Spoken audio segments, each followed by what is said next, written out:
On peut parler de la liberté de presse au niveau de notre pays, le Congo-Brazzaville, parce que nous avons remarqué que lorsque nous faisons nos papiers, lorsque nous débattons des sujets parfois sensibles dans nos médias, on n'est pas souvent interpellé.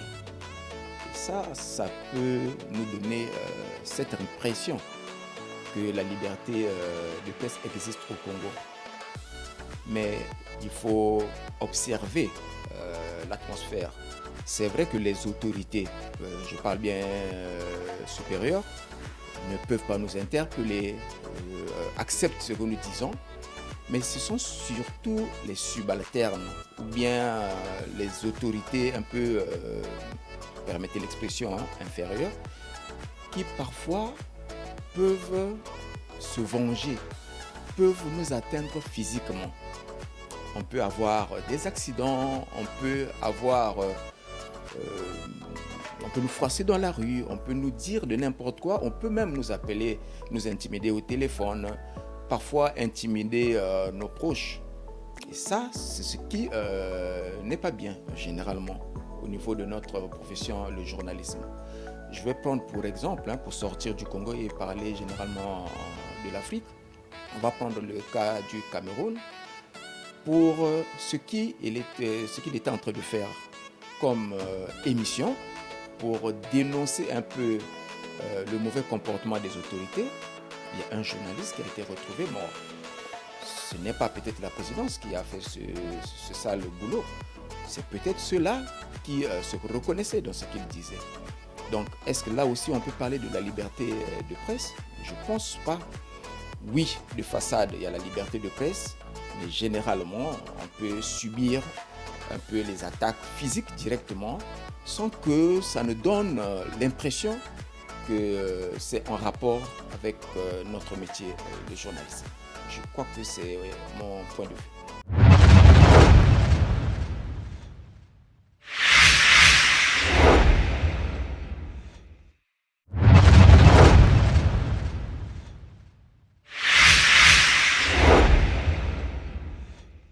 Le mot presse, étymologiquement, renvoie à une machine à imprimer. Voilà pourquoi vous avez même dans notre environnement une librairie qui s'appelle Maison de la Presse. Tout ce qui est imprimé s'y trouve et le mot a évolué. Et en évoluant, on est arrivé à un niveau où la presse devient un ensemble d'organes dont l'objectif est de diffuser l'information.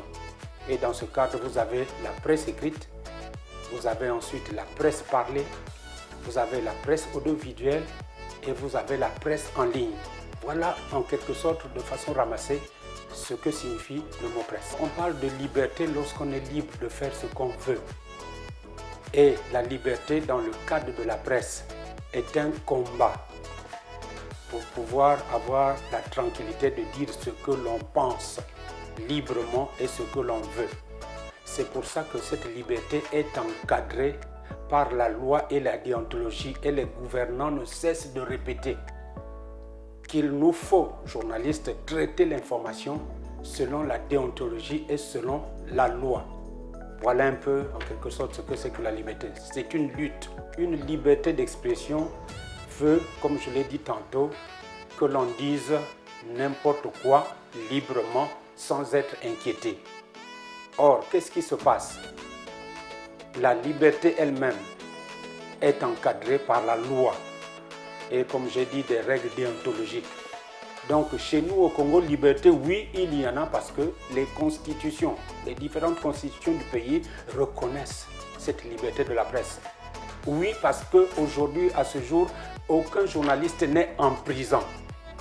Mais la liberté de presse est un combat de longue haleine parce qu'il ne s'agit pas de dire n'importe quoi et n'importe quand.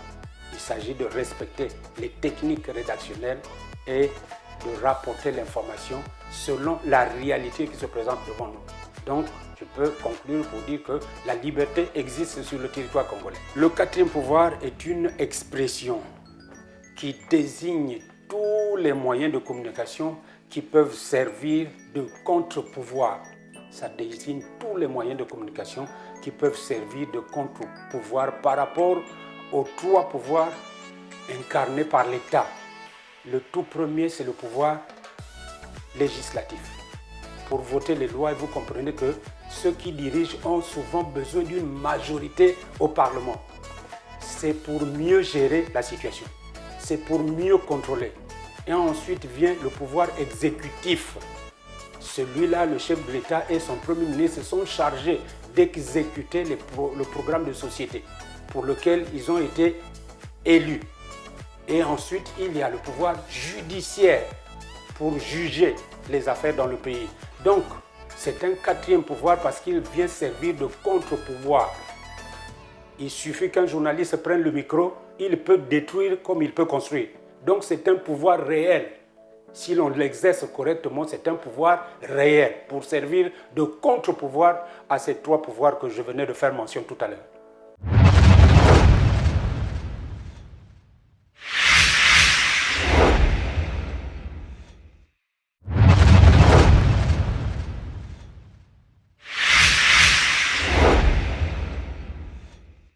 La presse est l'ensemble des publications périodiques qui apparaissent quotidiennement ou mensuellement dans le but d'informer l'opinion publique. Et ces publications peuvent apparaître à travers les journaux, là nous parlons de la presse écrite ou bien à la radio, à la télévision, à l'audiovisuel. Voilà un peu les différents organismes qui s'attachent à la presse. En un mot, la presse est un outil d'information reconnu, mais aussi un support pour la publicité. La liberté de presse existe au Congo car nous avons un organe appelé Conseil supérieur de la liberté de la communication et qui a pour mission de garantir aux citoyens le libre accès à l'information et à la communication. Le Congo est partie prenante à ces textes de liberté de presse selon les normes juridiques. Le journaliste, dans l'exercice de son métier, devait respecter la charte professionnelle des journalistes en faisant attention à ces normes juridiques. Parce qu'il ne faut pas confondre la liberté de presse au libertinage.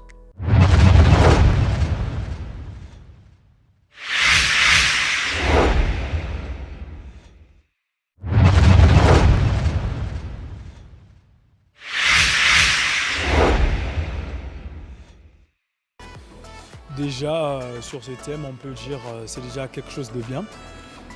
Ça prouve à suffisance l'intérêt que les pouvoirs publics emmènent sur la presse. Aujourd'hui, déjà, la presse est le quatrième pouvoir.